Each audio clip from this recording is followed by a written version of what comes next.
할렐루야. 성경에 보면 와야르 키토브, 이제 히브리어인데요, 보기에 좋구나 이런 뜻입니다. 창세기 1장 말씀에 보면 하나님께서 천지를 지으실 때 첫째 날, 둘째 날 지으실 때마다 보기에 좋았더라 이렇게 말씀하십니다. 그런데 여섯째 날에 마지막으로 사람을 지으신 후에는 그동안 지으신 모든 만물을 다 바라보시면서 무엇이라고 말씀하셨을까요? 우리 창세기 1장 31절 말씀 다 같이 한번 볼까요? 시작. 하나님이 지으신 그 모든 것을 보시니 보시기에 심히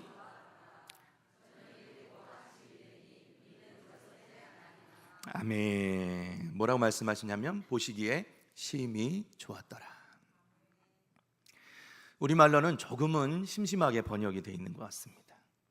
이 보시기에 심히 좋았더라는 이 말씀은 원어로는 웨힌네 토브 메오드 이렇게 되어 있는데요, 웨힌네라는 이 말은 보라 이런 말이에요. 여러분, 우리가 어디에 가서 진짜 멋진, 우리가 살고 있는 익산 지역의 석양이 멋있지 않습니까? 예, 제 목양실에서도 보면 석양, 이 해가 지는 게 굉장히 멋있는데요, 그 석양을 바라보면서 우리 뭐라고 하냐면 옆에 누가 있으면 봐봐, 그죠? 보라, 그런 뜻입니다. 그리고 뒤에 나오는 토브 메오드라는 것은, 토브는 좋다는 뜻이고 메오드는 많다, 크다 또는 위대하다, 풍부하다 이런 뜻입니다. 그러니까 이게 무슨 뜻이냐면 너무 좋다 이런 뜻이죠. 토브 메오드, 너무 좋구나, 심히 좋구나 이렇게 우리말로 번역이 됐죠. 조금 더 우리에게 와닿는 이 지역 얘기로 하자면 겁나게 좋구나. 별로 웃기지가 않군요. 하나님께서 그러셨다는 거예요. 뭘 보고요? 사람을 보고요. 여러분들 보고 우리 하나님께서 심히 좋구나. 우리 옆에 분들 한번 볼까요? 좋구나.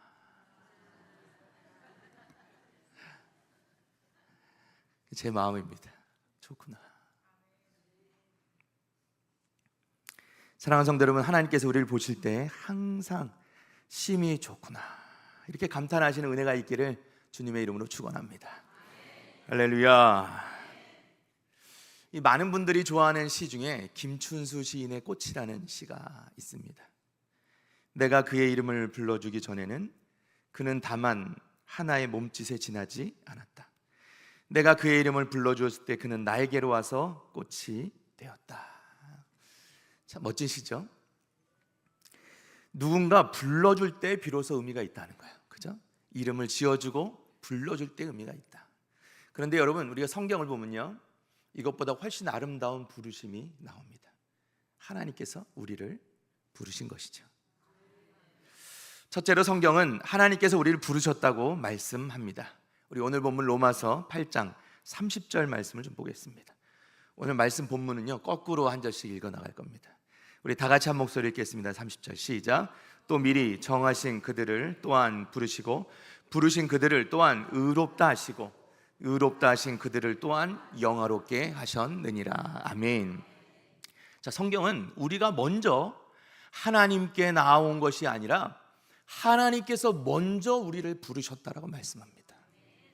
여러분, 우리 중에 누구도 하나님께 먼저 나아갈 수 있는 자격을 가진 사람은 아무도 없습니다. 오직 하나님의 은혜로 하나님께서 먼저 우리를 부르셨다는 거예요. 미리 정하셨다 이렇게 말씀하죠.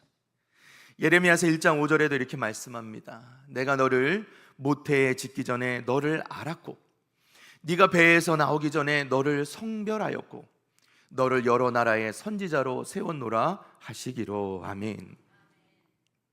우리가 하나님을 선택했다고 믿는 그런 생각을 가지려고 할 때 이 우리를 바로 잡아주는 말씀이 이 말씀이죠.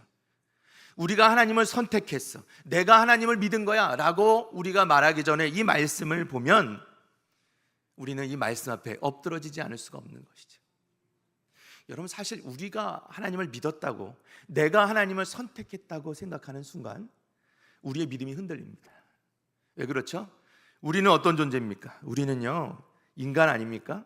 하루에도 12번도 더 변하는 게 우리예요. 하루에도 12번도 더 변합니다. 우리는 항상 한결같다고 얘기하지만 아니요. 계속 자라다가도 하루아침에 돌변해버리게 됩니다.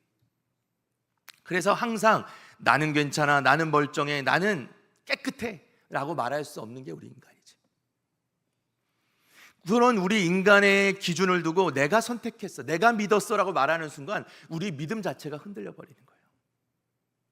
그런데 성경은 분명히 뭐라고 말씀하시냐면 하나님이 미리 정하셔서 나를 부르셨다 이렇게 말씀하는 거예요.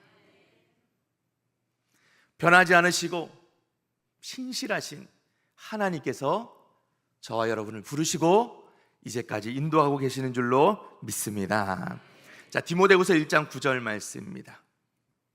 우리 다 같이 한번 읽어볼까요? 시작. 하나님이 우리를 구원하사 거룩하신 소명으로 부르심은 우리의 행위대로 하심이 아니요 오직 자기의 뜻과 영원 전부터 그리스도 예수 안에서 우리에게 주신 은혜대로 하심이라. 아멘. 할렐루야. 하나님께서 우리를 부르신 것은 우리의 행위대로 하심이 아니다. 오직 영원 전부터 예수 안에서 우리에게 주신 그 은혜대로 행하신 것이다 말씀하는 거예요. 하나님께서는 선하신 예정 가운데에서 택하신 자녀를 정하신 때에 선하신 부르심, 성령의 은혜로 말미암아 우리를 부르셨다는 거예요. 그래서 우리를 구원하셨다는 것입니다. 그래서 우리의 구원은 흔들리지 않는 것이죠. 아담의 죄로 인해 죄와 사망의 종되었던 우리를 예수 그리스도로 말미암아 그 보혈의 피로 말미암아 우리를 구원의 자리로 인도해 주신 것입니다. 이것을 믿으시기를 바랍니다. 두 번째로요, 하나님의 우리를 부르심은 예수님을 닮은 하나님의 자녀 되게 하시기 위함이다 말씀합니다. 하나님의 자녀가 되게 하기 위함. 자, 로마서 8장 29절 오늘 본문 말씀 우리 다 같이 한번 읽어봅니다. 시작. 하나님이 미리 아신 자들을 또한 그 아들의 형상을 본받게 하기 위하여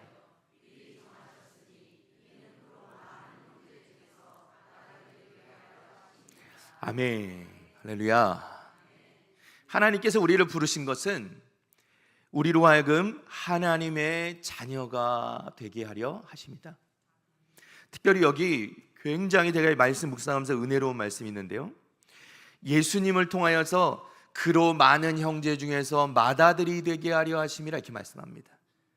원래 우리 예수님은 하나님의 독생자라고 얘기하죠. 하나님의 독자예요. 독자, 하나뿐인 아들이죠. 그런데 오늘 말씀해 보니까 뭐라고 되어 있냐면 그 많은 형제 중에서 맏아들이 되게 하신다 이렇게 말씀합니다. 무슨 얘기냐면 저와 여러분이 하나님의 자녀가 되어 예수님과 함께 형제가 되게 하신다는 거예요. 우리 예수님을 우리 큰형님으로, 그렇다고 여러분 예수님께 큰형님 이렇게 하시면 안 됩니다. 우리로 하여금 하나님의 자녀 되게 하셨다는 거예요.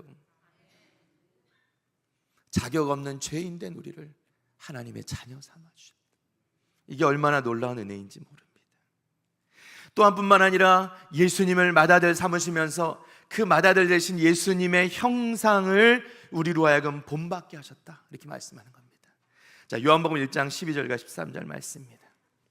우리가 잘 아는 말씀이죠. 다 같이 함께 힘있게 읽어보겠습니다. 시작. 영접하는 자 곧 그 이름을 믿는 자들에게는 하나님의 자녀가 되는 권세를 주셨으니 이는 혈통으로나 육정으로나 사람의 뜻으로 나지 아니하고 오직 하나님께로부터 난 자들이니라. 아멘. 하나님께서 우리를 부르신 것은 우리로 하여금 이 땅에 살아가면서 성공하고 출세하고 그야말로 잘 나가고 편안히 사는 것을 위한 것이 아니라는 거예요. 하나님의 뜻은 우리가 이 땅에 살아가면서 하나님의 아들 예수 그리스도를 믿어 하나님의 자녀가 되고 그리고 그 예수 그리스도를 본받는 자 되게 하기 위함이 하나님의 우리를 부르신 의도라는 겁니다. 에베소서 4장 15절입니다. 오직 사랑 안에서 참된 것을 하여 범사에 그에게까지 자랄지라. 그는 머리니 곧 그리스도라. 아멘. 여러분, 우리가 어디에까지 자라갑니까? 그리스도까지 자라가야 된다.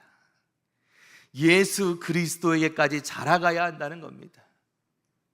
여러분, 근데 우리 가운데 이미 예수님만큼 커버린 분이 계십니까? 이미 나는 다 자랐어, 예수님이 하나 매한가지야, 똑같아, 이렇게 말씀하실 수 있는 분이 계실까요? 없겠죠. 여러분, 우리는 우리의 생명이 다하는 날까지 끊임없이 예수 그리스도를 본받기 위해 자라가야 한다는 것입니다.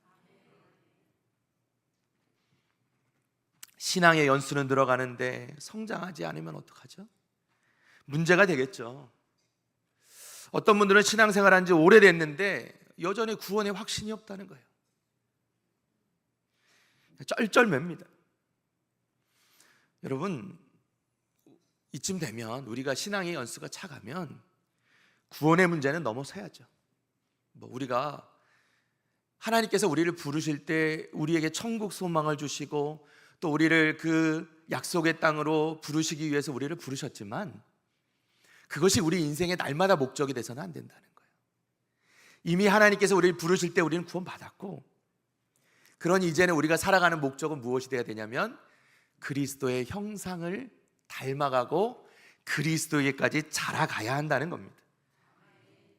우리가 날마다 성숙하고 날마다 성장해 가야 된다는 거예요. 여러분, 예수님 믿고 구원 얻은 것은 확실히 믿으시기를 바랍니다. 여러분, 이거는 이제 넘어서시는 거예요. 그러면 이제 우리가 멈춰 있는 것이 아니라 영적으로 성장해 가야 되지 않겠어요? 영적으로 성장해 가면 이것은 그냥 시간이 흐른다고 되는 건 아니죠. 우리의 결단이 필요하고 노력이 필요해요. 어떤 노력이죠? 말씀도 읽어야 되고, 말씀 공부도 해야 되고, 예배도 더 은혜롭게 드려야 되고, 기도도 해야 되고. 여러분, 우리가 날마다 이렇게 노력해야 하나님 앞에 배워가면서 그렇게 성장해 가게 된다는 거죠.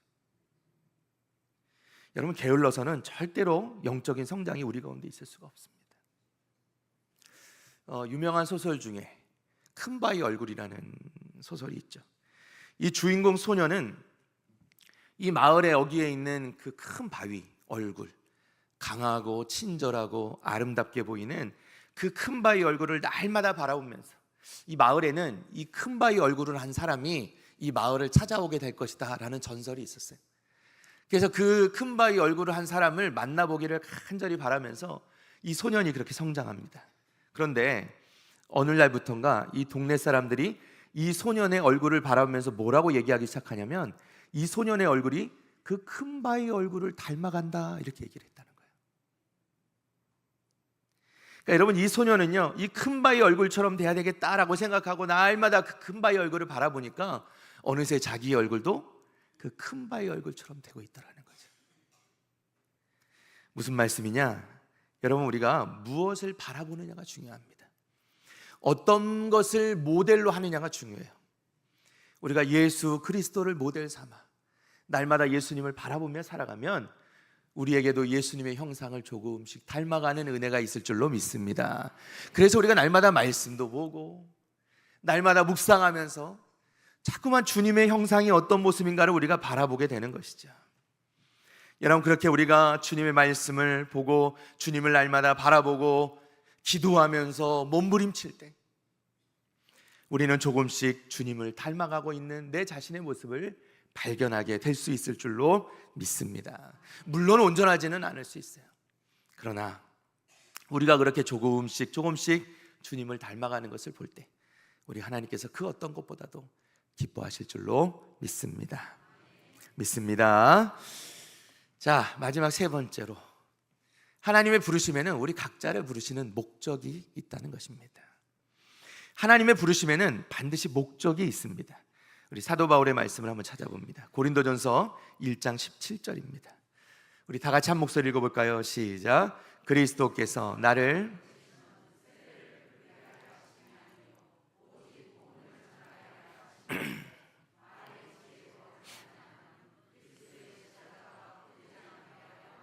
아멘. 사도 바울께서는 뭐라고 말씀하시는가 하면, 주님께서 나를 보내신 것은, 나를 부르신 것은 세례를 베풀게 하려 하심이 아니라 복음을 전하게 하려고 하십니다 라고 말씀합니다. 어떤 분들은 무심코 이게 무슨 말씀이지 이렇게 생각하실 수도 있겠습니다. 세례를 베푸는 것이나 복음을 전하는 것이 무엇이 다른가 하는 것이죠. 왜냐하면 우리는 보통 복음을 듣고 반응해서 죄로부터 돌이켜 회개하고 예수 그리스도를 내 인생의 주인으로 삼을 때, 그리고 받아들이고 영접하는 자에게 이제 세례를 베풀게 되는 것이죠. 그래서 이것은 어떻게 보면 순차적으로 일어나는 것이라고 볼 수 있는데, 사도 바울께서는 왜 이렇게 말씀하셨을까? 물론 말씀하신 이유가 다 있겠죠. 우리 고린도전서 1장 10절에 13절까지 말씀 잠깐 봅니다. 제가 좀 읽어드릴게요. 형제들아, 내가 우리 주 예수 그리스도의 이름으로 너희를 권하노니 모두가 같은 말을 하고 너희 가운데 분쟁이 없이 같은 마음과 같은 뜻으로 온전히 합하라. 내 형제들아, 글로의 집 편으로 너희에 대한 말이 내게 들리니 곧 너희 가운데 분쟁이 있다는 것이라. 내가 이것을 말하거니와 너희가 각각 이르되 나는 바울에게, 나는 아볼로에게, 나는 게바에게, 나는 그리스도에게 속한 자라 한다는 것이니 그리스도께서 어찌 나뉘었느냐? 바울이 너희를 위하여 십자가에 못 박혔으며 바울의 이름으로 너희가 세례를 받았느냐? 아멘. 고린도 교회 안에서 성도들이 각각 나는 바울에게, 나는 아볼로에게, 나는 게바, 즉 베드로죠, 게바에게, 나는 그리스도에게 속한 자라 하면서 어떻게 해요? 서로 싸움이 일어났다는 거예요. 나는 바울에게 배웠어, 나는 아볼로에게 세례를 받았어, 나는 게바가 좋아, 베드로가 좋아, 나는 게바당이야, 심지어 나는 너희들 다 인정 못해, 나는 그리스도, 즉 예수님 당이야, 이렇게 말하는 사람들이 생겨나더라는 거예요.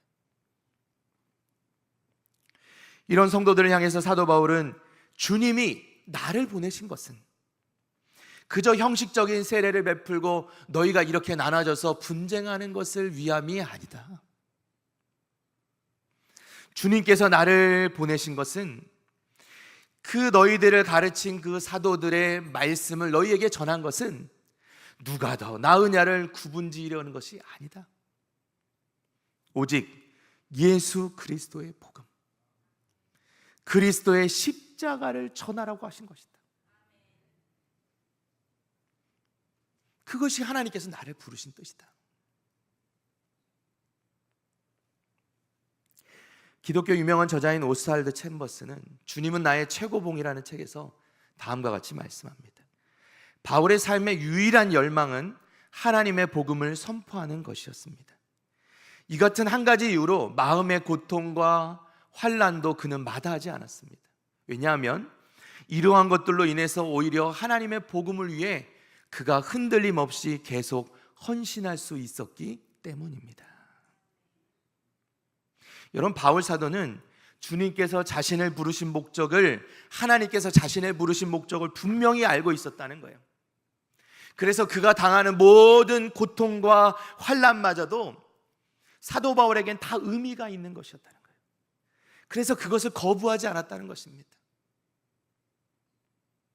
그 어떠한 고난도, 그 어떠한 방해도 결코 그를 멈춰 세울 수가 없었다는 것이에요.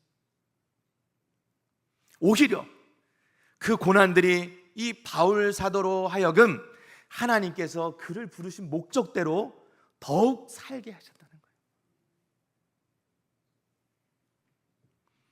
여기에서 우리는 오늘 본문 말씀에 굉장히 중요한 부분의 의미를 찾아보게 됩니다. 자, 오늘 본문의 마지막 말씀입니다. 로마서 8장 28절. 우리가 너무 좋아하는 말씀이죠. 다 같이 한번 읽어볼까요? 시작. 우리가 알거니와 하나님을 사랑하는 자 곧 그의 뜻대로 부르심을 입은 자들에게는 모든 것이 합력하여 선을 이루느니라. 아멘. 할렐루야. 모든 것이 합력하여 선을 이루느니라. 이 말씀 들으면 저절로 아멘이 나오죠. 그런데 이 말씀을 잘 뜯어보면, 우리가 그냥 모든 것이 합력하여 선을 이룬다 이 말씀만 보면 모든 것이 잘 맞아떨어지면서 내 인생이 형통하게 순탄하게 무조건 잘 된다는 말씀이구나, 이렇게 받아들이면 참 은혜가 되는 말씀이에요. 그죠? 날마다 형통하겠구나, 순간순간 잘 되겠구나, 이 말씀을 어쩌다가 읽을 때마다, 심지어는 어떤 분은 여기다 표시를 해놓고 어려움이 생길 때마다 이걸 탁 펴서 오늘도 잘 되겠구나. 그것도 좋은 방법이겠죠. 그러나 정작 사도 바울이 이 말씀을 하신 의미는 다른 곳에 있다는 겁니다.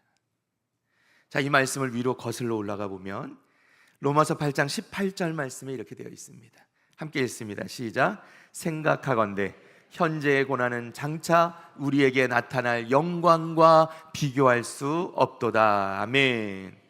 할렐루야. 자, 바울 사도는 무슨 말씀을 하고 있는 겁니까? 성도들에게 우리가 당하고 있는 이 고난은 장차 오실 우리 주님이 오시는 그날에 우리가 얻게 될 그 영광과 비교할 수 없다, 이렇게 말씀하는 거예요.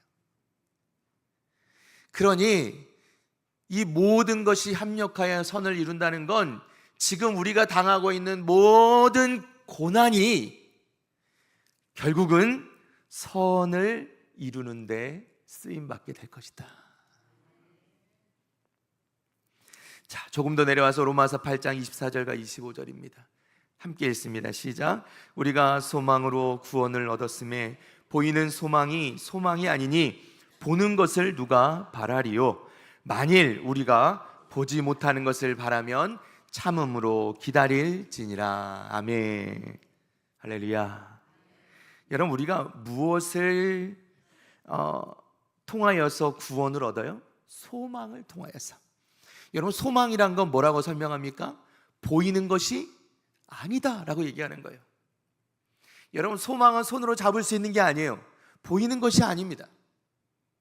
우리는 믿는다라는 것은 결국 우리 눈에 보이지 않는 것을 소망하는 것이 믿는 거예요. 우리 눈에 보이지 않는 것은 무엇입니까?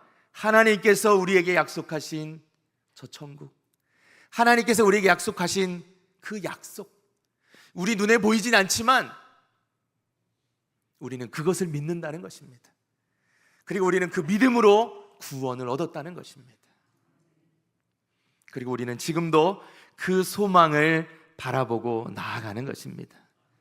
그러면 뭐라고 말씀하세요? 만일 우리가 보지 못하는 것을 바라면, 즉 너희가 믿음으로 정말 소망한다면 어떻게 해요? 참음으로 기다릴지니라. 우리의 믿음의 근본은 어디 있다는 겁니까? 인내하는 것에 있다는 거예요. 참으라는 것입니다. 참으라. 하나님이 이루실 것이다.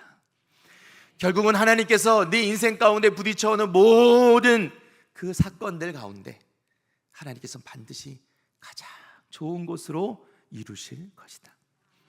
그것이 하나님께서 우리를 부르신 목적이라는 겁니다.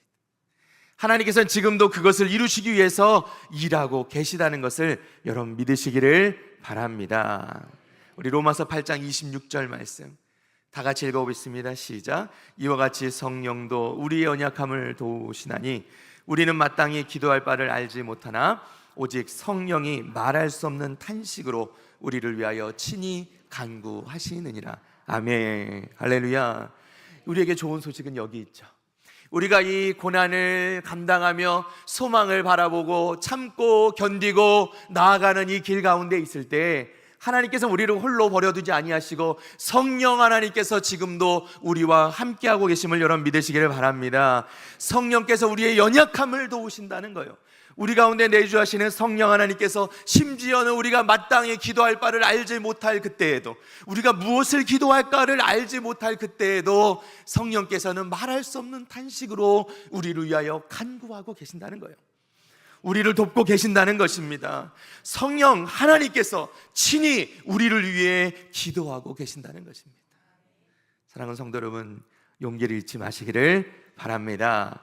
그래서 결론이 뭐예요? 로마서 8장 28절 말씀이 결론이 되는 거예요. 우리가 알거니와 하나님을 사랑하는 자 곧 그의 뜻대로 부르심을 입은 자들에게는 모든 것이 합력하여, 그것이 내게 고난이든 내게 일어나는 어떠한 사건이든, 때로는 그것이 질병이 될지라도, 때로는 내 인생에 큰 사건이 닥쳐올지라도 그것이 결국은 합력하여 선을 이루게 된다는 것을 너희는 믿고 소망하며 바라보며 참고 기다리라고 말씀하는 거예요.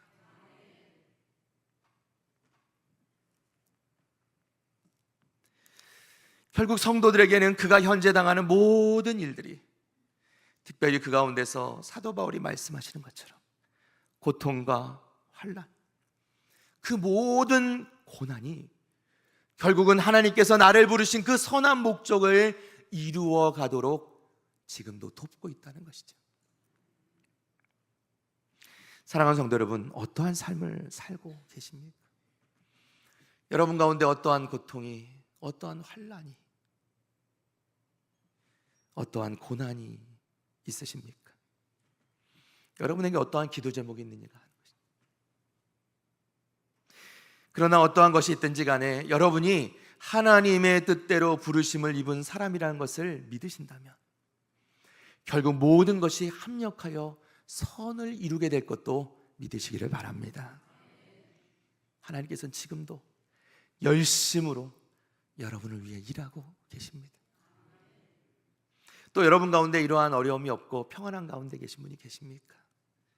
여러분, 나태해져서는 안 되죠. 하나님께서 내게 주신 평안함의 이유가 또 있습니다. 그러니 우리는 날마다 그것을 묵상하고 생각해보고 내게 주신 평안, 기쁨, 이 행복이 무엇 때문인지를 다시 한번 돌아보면서 주님 앞에 깨어 기도하며 끊임없이 우리 주님께 물어야 한다는 것입니다. 하나님, 저를 부르신 목적이 무엇인지, 하나님 제가 해야 될 일이 무엇인지를 날마다 매 순간마다 하나님께 물으시면서 하나님을 붙들고 말씀을 붙들고 하나님께 나아가야 한다는 것이죠. 그러면 하나님께서 하나님의 부르신 목적, 여러분 한 분 한 분을 부르신 그 목적을 반드시 알게 하실 줄로 믿습니다. 말씀을 정리합니다. 제가 예전에 부목사로 교구를 섬길 때 함께 했던 여전사님이 계십니다. 남편 없이 자녀들을 신앙인으로 아름답게 기르셨어요. 일찍이 이제 너무 자녀들을 키우시느라고 홀로 키우시느라고 고생을 많이 하셔서 암에 걸리셨는데 그 암도 이겨내셨어요. 그래서 그 암을 이기시면서 이분이 이제 사역자로 헌신하며 이제 전도사의 삶을 살아가시는 거죠. 제가 이 전사님하고 이제 교제하면서 전사님의 간증을 듣는데 너무 은혜가 되는 거예요. 그런데 이제 얼마 지나지 않아서 제가 교구 신방을 하는데요. 교구 성도들 가운데 최근에 암 판정을 받은 분을 신방하게 된 겁니다. 제가 말씀을 전하는데 이게 그날따라 이분이 너무 안타까운 거예요. 이 성도님이 너무 안타까워서 말씀을 전하는데 자꾸 턱턱 막히는 거예요.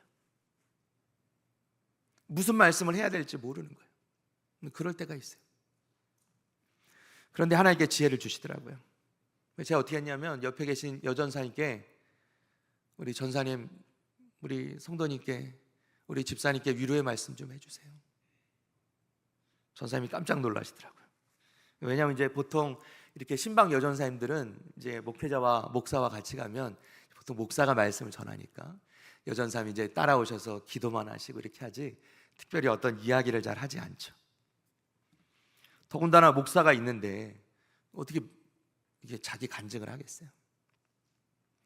그런데 이제 이 여전사님이 조심스레 자신의 암을 어떻게 이겨냈는지, 하나님께서 어떻게 자신의 인생 가운데 역사하셨는지를 조금씩 간증을 조심스레 나누니까 이 성도님이 그 순간 눈물을 툭툭 흘리시는 거예요. 그러면서 은혜를 받는 겁니다. 위로받는 게 보이는 거예요. 큰 위로를 받으시더라고요. 그리고 제가 말씀을 전하는데 제가 전하는 말씀을 그대로 받으시면서 은혜 받으시는 걸 보았습니다. 우리가 아픔을 당한 사람을 위로할 때 때론 우리가 위로한답시고 건네는 말이 위로가 되지 않고 상처가 될 때가 있죠. 그런데 어떤 사람에겐요, 그 동일한 아픔을 겪었던 사람의 한마디가 그 100마디 어떤 멋진 말보다도 위로가 될 때가 있잖아요. 제가 자주 하는 말씀인데요, 어느 여목사님이 말씀하셨던 그 말씀을 저는 굉장히 좋아합니다. 우리 인생을 하나님이 사용하시는 약재로 삼아야 된다는 말씀이에요. 전 너무 그 말씀에 동의합니다. 우리는 하나님의 부르심받은 성도로 우리도 내 자신의 인생에 일어나는 모든 사건들, 심지어 그것이 암이라는 큰 고통과 고난일지라도 하나님이 우리에게 원하시는 것은요, 그것을 약재로 삼으라는 거예요.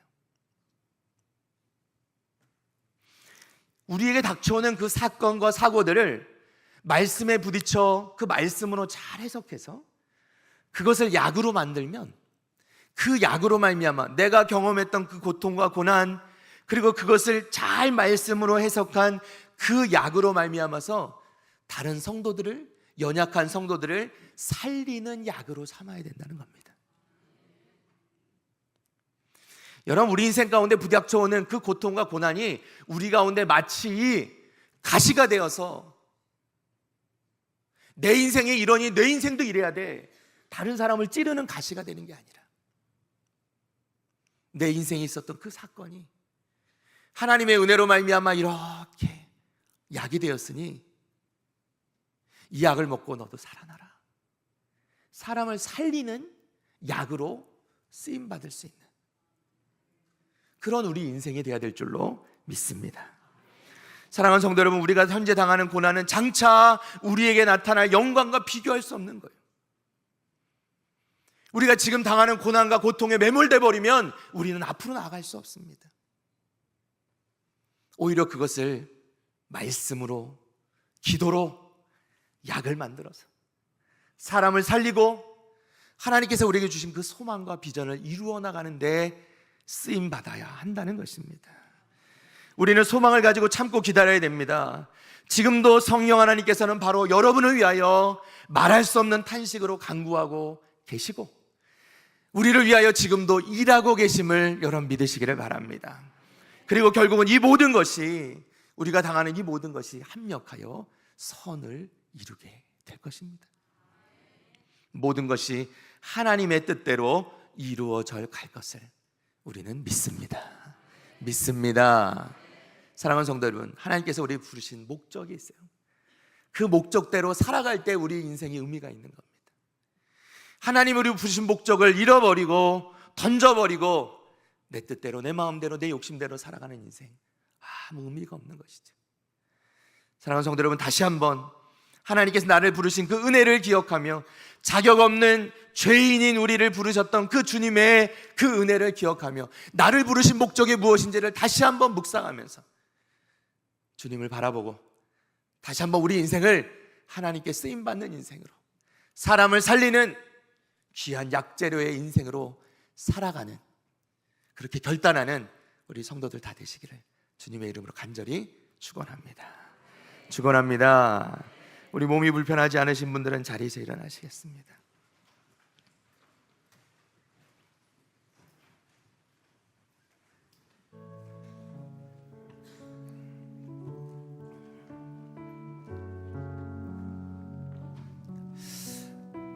지난 몇 달간 제 자신을 돌아보면서 또 하나님 앞에 기도하면서 저를 붙들어준 단 한 가지 이 명제가 있었는데, 그것은 바로 이 하나님의 부르심이었습니다.